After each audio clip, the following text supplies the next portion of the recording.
الرحمن الرحیم الحمد للہ والصلاة علی اہلہا اما بعد. عن ابی سعید الخدری رضی اللہ تعالی عنہ عن النبی صلی اللہ علیہ وآلہ وسلم قال ما من مسلم دعا اللہ سبحانہ بدعوۃ لیس فیہا قطیعۃ رحم ولا اسم الا اجابہ. ارشاد فرماتے ہیں ابو سعید خدری رضی اللہ تعالی عنہ سرکار ختمیہ مرتبہ صلی اللہ علیہ وآلہ وسلم ارشاد فرماتے کہ ما من مسلم، کوئی مسلمان ایسا نہیں کہ دعا اللہ کہ وہ دعا کرے اللہ سے سبحانہ بدعوت، کوئی خاص اپنی دعا مانگے، ایسی دعا کہ لیسا فیہا قطیعۃ الرحم، جس دعا میں اپنے کسی عزیز کی بد دعا شامل نہ ہو، ولا اسم، اور نہ کوئی ایسی دعا جس میں مانگنے والا خدا سے گناہ مانگ رہا، اجابہ اللہ، اللہ اس کی دعا قبول فرماتا ہے. اب دعا قبول فرمانے کے 3 طریقے فرماتے ثلاث خصال، احدى ثلاث خصال، 3 خصلتوں میں سے ایک اس کو ادا کی جاتی. اما ان یعجل دعوتا، یا تو اس کی دعا خدا فوری قبول کر لیتا ہے، وَإِمَّا أَن يُؤَخَّرْ لِآخِرَتِهِ، یا اس دعا کو مؤخر کرتا ہے آخرت کے لیے، وَإِمَّا أَن يَدْفَعَ عَنْهُ السُّوءَ، یا اس دعا کے ذریعے خدا اس سے کسی برائی کو ٹال دیتا ہے. تو صحابہ نے اللہ کے رسول کی بارگاہ میں پھر یہ عرض کیا اور نکسر، تو کیا ہم پھر بہت دعا مانگیں؟ فرمایا اکثرو اکثرو اکثرو، بہت دعا مانگو، بہت دعا مانگو اور بہت دعا مانگو. اللہ کے حبیب کا فرمان تو آپ نے سن لیا کہ مسلمان کی دعا اگر اس میں قطع رحم نہ ہو، کوئی گناہ کا شائبہ نہ ہو، تو خدا اس کی دعا کو 3 صورتحال میں سے کسی ایک صورتحال پر قرار دیتا ہے. یا تو اس کی دعا فوری طور پر قبول کر لیتا ہے، یا اس کی دعا کو اس کی آخرت کے لیے ذخیرہ کر دیتا ہے، یا اس کی دعا کو کسی برائی سے، پریشانی سے نجات کے لیے ذریعہ قرار دیتا ہے. تو گویا خالی ہاتھ تو دعا مانگنے والا ہوتا ہی نہیں ہے. یہاں قبول ہو تو سبحان اللہ، وہاں قبول ہو تو ماشاء اللہ، اور اگر کسی برائی کو دور کرنے کا باعث بنے تو بہترین انداز ہے خدا کی عطا کا. تو ماہ مبارک رمضان دعا کا مہینہ، اور خاص طور سے وقت افطار مانگی جانے والی دعا. اب ایک بحث ہے کہ دعا افطار سے پہلے مانگی جائے یا افطار کے بعد مانگی جائے. بعض ہمارے برادران اہل سنت کے علماء اس بات پہ تاکید کرتے ہیں بعد میں مانگی جائے. خوب دلیل کیا دیتے ہیں؟ دلیل دیتے ہیں نہیں قبلہ، دلیل یہ دیتے ہیں کہ جناب جو آپ دعا پڑھ رہے ہیں اس میں سارے صیغے ماضی کے ہیں. اللہم لک سمت وبک آمنت، میں بات کر رہا ہوں اس دعا کی، وَلَكَ أَسْلَمْتُ، وعلیک توکلت، سارے صیغے کس کے ہیں؟ ماضی کے. روزہ رکھا تھا، اسلام لایا، ایمان لایا، توکل کیا، سب ماضی کے. تو یہ اس دور کی کچھ ایسی باتیں ہیں جو سوشل میڈیا پر عام مومنین کے لیے، مسلمین کے لیے شاید متوجہ کرنے والی ہوں، لیکن حقیقت حال یہ ہے کہ برادران اہل سنت کے یہاں بھی اور آپ کے یہاں بھی دعا افطار سے پہلے مانگنا ہی سنت ہے، نہ کہ افطار کے بعد مانگنا. افطار سے پہلے دعا مانگنا. تو جو مختصر دعا ہے، سب سے مختصر، بڑی جلدی ہے مجھے افطار کرنے کی، لمبی دعا نہیں پڑھ سکتا. لمبی دعا بھی ہے جو انشاءاللہ ہو سکتا ہے میں آپ کی خدمت میں پیش کروں، کوئی ماحول بنایا جائے اس کا بھی. لیکن مختصر دعا، اللہم لک صمت وعلی رزقک افطرت وعلیک توکلت. یہ دعا سب سے مختصر، اس سے مختصر بھی دعا ہے مگر وہ لقمے کے اعتبار سے، نہ کہ پورے افطار کے اعتبار سے. بسم اللہ الرحمن الرحیم، یا واسع المغفرت اغفر لی، یہ اس سے بھی دعا مختصر ہے. مگر صرف اس دعا کا ثواب عجیب انداز ہے. اس دعا کے حوالے سے شاید اب پڑھتے تو بہت دنوں تک رہے ہیں، مگر اس کے اثرات پہ غور کیجئے. یہ دعا امام موسی کاظم علیہ السلام سے مروی ہے.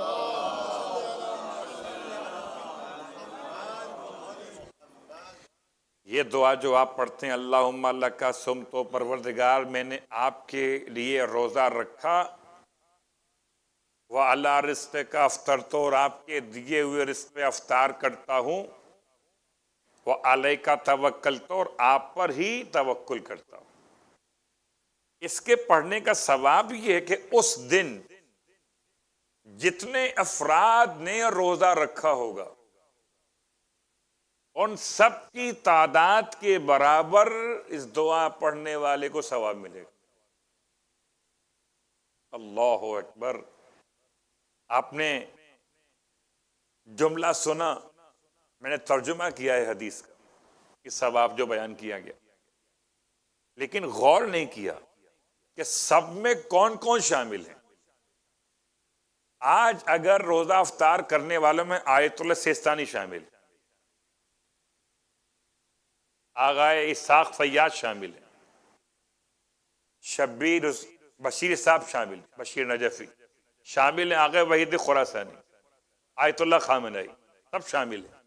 اب دعا کیا مانگ رہے ہیں؟ کہ جو دعا ہم پڑھ رہے ہیں تمام روزے دار جو آج افطار کریں گے. اور کیا خیال ہے کہ آج زمانے کا امام افطار کرے گا نا، اس کے بھی ثواب کے اعتبار سے اگر روایت پہ غور کیا جائے، جتنے لوگ افطار کریں گے، کسی اور کا افطار ہو نہ ہو، لیکن جو معصوم ہے، جو معصوم کے غلام ہیں، ان کا افطار تو بالکل درست ہوتا ہے. ثواب روزہ میں شامل ہو جائیں گے ایک دعا پڑھنے سے. تو ضائع مت کیجئے اس وقت کو جلد بازی میں. اتنا سارا تو آپ نے برداشت کیا ہے، تھوڑا سا اور صحیح 1 سیکنڈ 2 سیکنڈ 3 سیکنڈ لگتے اس دعا کے پڑھنے میں، ثواب بہت زیادہ ہے. اب آئیے اس ثواب کے ساتھ ہم آتے ہیں مسائل فقہ پر. اور مسائل فقہ میں خمس کے مسائل میں پہلی چیز کاروبار کا منافع، اس کے بارے میں مسائل بیان کیے جا رہے تھے. اور کل ہم نے 1751 تک بیان کیا تھا، 52 آج بیان ہوگا، 1752. اگر کسی شخص کو کسی سال میں منافع نہ ہو، 2023 میں منافع نہیں ہوا، تو کیا اس سال 2023 کے جو اخراجات تھے کیا اسے 2024 کے منافع سے مائنس کر سکتا ہے؟ جواب جی نہیں۔ کیا مطلب کہ 2024 کا منافع اس سے وہی اخراجات مائنس ہوں گے جو 2024 کے ہیں۔ 2023 کے اخراجات کو یہ مائنس کرے اپنے کیپٹل سے، منافع سے نہیں، کیونکہ یہ منافع اس پر اب خمس واجب ہوگا، یہ 2024 کے حوالے سے۔ 2023 کا حساب الگ ہے، 2024 کا حساب الگ۔ پھر دیکھیں مسئلہ، اگر کسی شخص کو کسی سال میں منافع نہ ہو تو وہ اس سال کے اخراجات کو آئندہ سال کے منافع سے مائنس یا منہا نہیں کر سکتا۔ 1753، اگر کسی شخص کو سال کے شروع میں منافع نہ ہو، ابتدا کے 6 مہینے، 3 مہینے، 4 مہینے منافع نہیں ہوا، اور اس نے 4 مہینے، 6 مہینے، 3 مہینے کے جو اخراجات تھے وہ اپنے سرمائے سے خرچ کیا، کیپٹل سے، اور سال کے ختم ہونے سے پہلے اب اسے منافع ہو گیا، تو اس نے جو کچھ سرمائے میں سے خرچ کیا تھا اسے اپنے اس منافع میں سے مائنس کر کے اپنے کیپٹل کو واپس مکمل کر سکتا ہے، کیونکہ ایک سال کا ہی مسئلہ ہے۔ 2023 کا مسئلہ 24 میں نہیں آ رہا، 2024 کا ہی مسئلہ ہے کہ شروع کے 3 مہینے پروفٹ نہیں ہوا، خرچہ تو ہوا، پروفٹ نہیں ہوا، تو یہ خرچہ کہاں سے نکالے گا؟ یہ نکالے گا اپنے اصل مال سے۔ اب 3 مہینے بعد پروفٹ ہو گیا سال کے آخر تک، تو اب جو پروفٹ ہو گیا تو خمس نکالنے سے پہلے وہ اپنے 3 مہینے کا جو خرچہ اس نے نکالا تھا اصل کیپٹل سے، پہلے اس کو مائنس کرے گا، پھر جو پیسے بچیں گے اسے منافع قرار دے گا اور اس سے خمس نکالے گا۔ سوال آخر میں یاد رکھیے گا، بس بھول مت جائیے گا۔ اس کے بعد اگلا مسئلہ 1754 کہتے ہیں اگر سرمائے کا کچھ حصہ تجارت وغیرہ میں ڈوب جائے، سرمائے کا، منافع کا نہیں، کیپٹل آپ کا ڈوب جائے، تو جس قدر سرمایہ ڈوبا ہوا ہو انسان اتنی مقدار میں اس سال کے پروفٹ سے اس کو مائنس کر سکتا ہے۔ ڈوب گئے 2 لاکھ روپے، اب پروفٹ ہوا 5 لاکھ روپے، تو خمس 5 لاکھ پہ نکالے گا 3 لاکھ پہ کا 3 لاکھ، 2 لاکھ جو ہیں وہ واپس کرے گا جو اس نے اپنے اصل سرمائے سے خرچ کر دیے تھے، تو پروفٹ 5 کے بجائے 3 شمار کیا جائے گا۔ تو مسائل سننے میں فائدہ ہی ہے، نقصان نہیں ہے۔ اس کے بعد مسئلہ نمبر 1755، اگر کسی شخص کے مال میں سے سرمائے کے علاوہ کوئی اور چیز ضائع ہو جائے، ایک کیپٹل، سرمایہ، اصل مال، وہ نہیں، اس کے علاوہ کوئی اور چیز ضائع ہو گئی، اگر اسے اسی سال میں اس چیز کی ضرورت پڑ جائے تو اس سال کے دوران اپنے منافع سے مہیا کر سکتا ہے۔ مثلا موبائل چوری ہو گیا یا موبائل خراب ہو گیا، اب یہ موبائل اس کا اصل سرمایہ نہیں تھا، استعمال کی چیز ضرور ہے، اور ایسی استعمال کی چیز ہے کہ 2 موبائل ہیں، ایک عام استعمال کے، خاص استعمال کا۔ خاص استعمال کبھی کبھی کرتا ہے، تو اگر اسی سال کے دوران اس کو اس کی نیڈ ہے کہ خریدے تو خرید لے، اور اس کے رقم کو اپنے پروفٹ سے مائنس کر کے اور پھر خمس کو ادا کر، یعنی اسے اپنے پروفٹ سے خرید لے خمس نکالنے سے پہلے اور پھر اس موبائل پر الگ سے خمس نہیں ہوگا۔ بات واضح ہو گئی؟ اس کے بعد اگلا مسئلہ 1756 اگر کسی شخص کو سارا سال کوئی منافع نہ ہو، ایسا بھی ہو سکتا ہے، اور کووڈ نے ہوا، اور کووڈ کے علاوہ بہت سارے عام افراد کے لیے سال میں ہو سکتا ہے کبھی ایسا ہو جائے۔ اب یہ الگ بات ہے کہ مومن کو ہوشیار ہونا چاہیے کہ ایسے کاروبار کو نگاہ میں رکھے کہ جو حالات کے لحاظ سے بدل رہے ہوتے ہیں۔ اگر کسی شخص کو سارا سال کوئی منافع نہ ہو اور وہ اپنے اخراجات قرض لے کے پورا کرے، تو وہ یہ نہیں کر سکتا کہ آئندہ سالوں کے منافع سے قرض کی رقم کو مائنس کرے اور اس آئندہ سال کے منافع کا خمس ادا نہ کرے۔ تقریباً پچھلے دو مسئلے جو اس سے پہلے بیان ہوا، وہ مسئلہ اس کے تقریباً جیسا مسئلہ ہے، بس فرق یہ کہ یہاں اپنے کیپٹل کے بجائے اس نے باہر سے قرض لیا ہے، باہر سے قرض لے کر اپنے اخراجات کو پورا کیا۔ تو اب یہ نہیں کر سکتا کہ آئندہ سالوں کے پروفٹ سے اپنے اس قرض کی رقم کو مائنس کرے اور اس کا خمس ادا نہ کرے۔ لیکن اگر سال کے دوران اپنے اخراجات پورے کرنے کے لیے قرض لے اور سال ختم ہونے سے پہلے منافع حاصل ہو جائے، تو پھر اس سال کے پروفٹ سے اس سال میں لیے گئے قرض کی رقم کو مائنس کر سکتا ہے۔ مسئلہ سال کا ہے، اس سال کا قرضہ اس سال کے پروفٹ سے مائنس کیا جائے گا۔ اسی طرح پہلی صورت میں وہ اس قرض کو اسی سال کے منافع سے ادا کر سکتا ہے پچھلے صورت کے اعتبار سے، اور منافع کی اس مقدار سے جو قرض میں ادا کر دی جائے گی خمس کا کوئی تعلق نہیں ہوگا۔ اس کے بعد آج کی حد تک آخری مسئلہ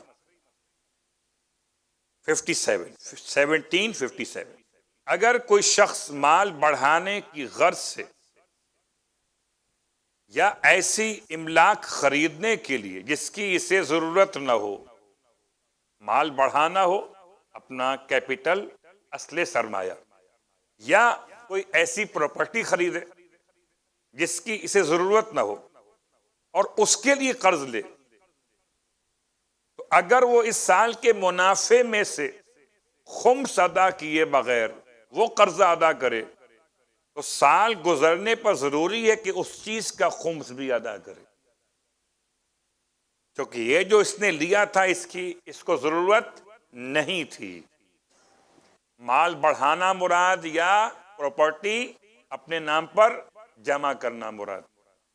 تو اگر اب اس نے منافع میں سے ہی خرید لیا ہے، تو پھر جب سال مکمل ہو جائے تو جس چیز کو خریدا تھا اس کا خمس ادا کرے گا، سوائے اس صورت کے قرضے میں لیا ہوا مال یا اس مال سے خریدی گئی چیز سال کے دوران ہی ختم ہو جائے، بات ہی ختم ہو، یہ بچے گی تو اس پہ خمس ہوگا، یعنی وہ پراپرٹی آپ کے پاس رہے گی تو خمس ہوگا، اور جو آپ نے مال بڑھانے کے لیے قرضہ لیا تھا وہ مال رہا تو خمس ہوگا، لیکن اگر سال کے اندر ہی ختم ہو گیا تو پھر اس کا خمس سے کوئی تعلق نہیں ہے۔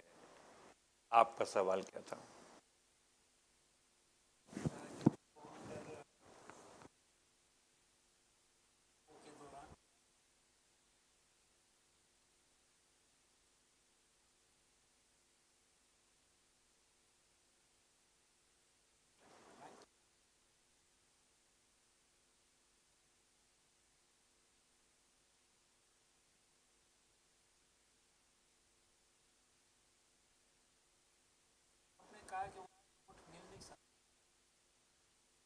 وہ ہم نے جو بات بیان کی تھی اس کو پھر سمجھا دیا جائے کہ اصل موضوع یہ تھا کہ سارا وہ سرمایہ اگر انسان نے استعمال کر لیا جو مخمس مال تھا، اور اب جو اس کے پاس جمع ہوا ہے وہ بالکل نیا مال ہے، تو نئے مال کا خمس دینا ہے، لیکن اگر کیپٹل وہی والا ہے تو اس پر دوبارہ خمس نہیں ہے.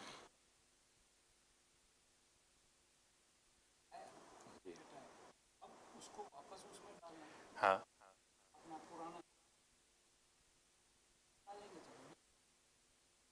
لیکن چونکہ یہ جو آپ نے واپس ڈالا ہے اس کی اجازت آقا نے آپ کو دی ہے کہ آپ اگر ڈالیں گے، وہ جو آپ نے نکالا کیوں تھا؟ نکالا تھا اس سال کے اخراجات کے اعتبار سے، تو اس کے لیے اس پر پھر خمس نہیں ہے جو آپ اس کو واپس لوٹائیں گے اپنے کیپٹل میں. کوئی اور سوال؟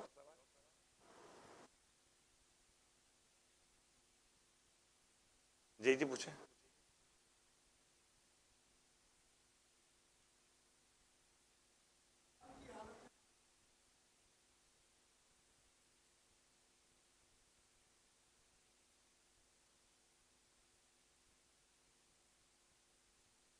بسم اللہ الرحمن الرحیم. سوال شاید آپ تک پہنچ گیا ہوگا.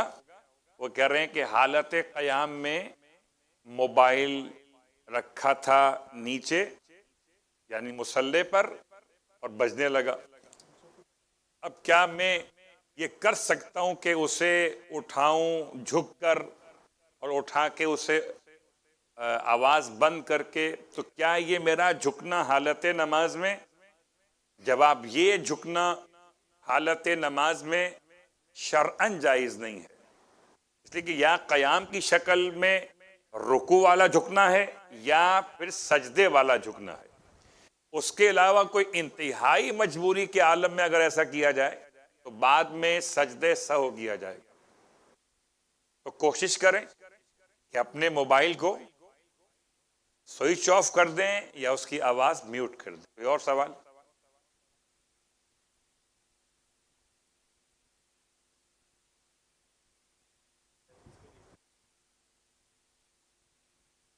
روزے کی حالت میں بدن میں کوئی کہیں درد ہو تو کریم یا اسپرے لگانے کی اجازت ہے. بدن پر کہیں درد ہو تکلیف ہو تو آپ لگا سکتے ہیں کوئی ایسی دوا جو درد کو سن کر دیتی ہو. کوئی اور سوال؟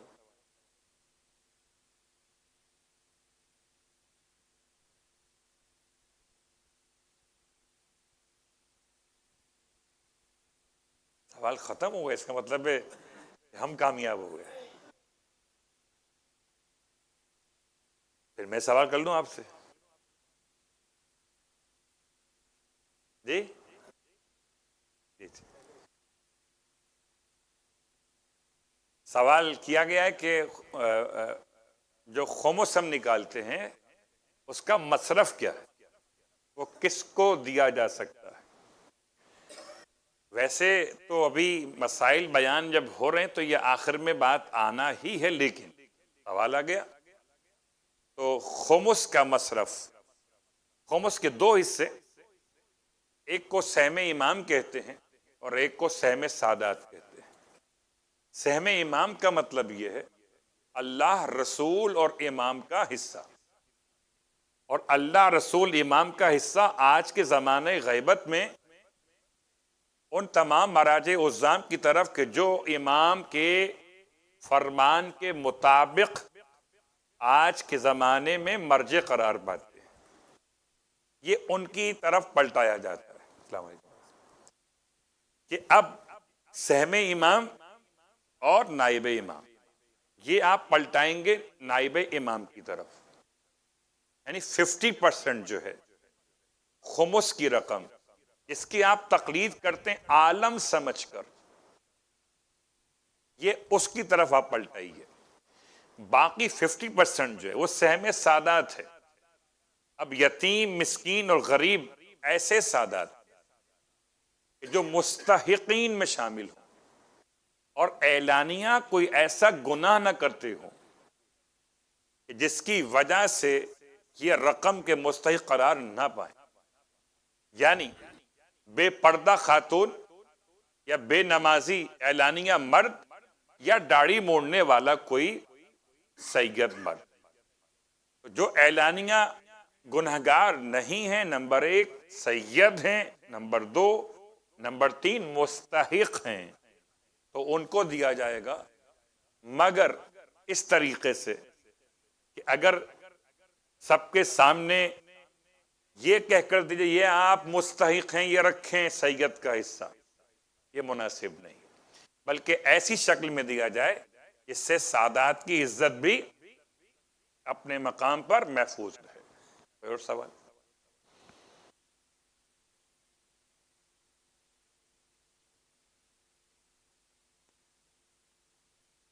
ڈیوٹی ٹائم میں خاک شفا نہ رکھ سکیں تو کس چیز پہ سجدہ کرنا چاہیے؟ خاک شفا سب سے افضل ہے، ورنہ زمین اور زمین سے اگنے والی وہ تمام چیزیں جو نہ کھائی جاتی ہیں نہ پہنی جاتی ہیں، یعنی درخت سے نکلنے والے پتے، لکڑی، مٹی، پتھر، کنکر، ان پہ آپ سجدہ کر سکتے ہیں۔ ہو گیا، صلوات پڑھیں محمد ہمارے۔ سوال پوچھ لیے اور ہم پوچھتے پہ۔ مومنین باواز بلند صلوات پڑھ کے صفوں کو درست کر لیں تاکہ بعد میں آنے والوں کو زحمت نہیں ہو۔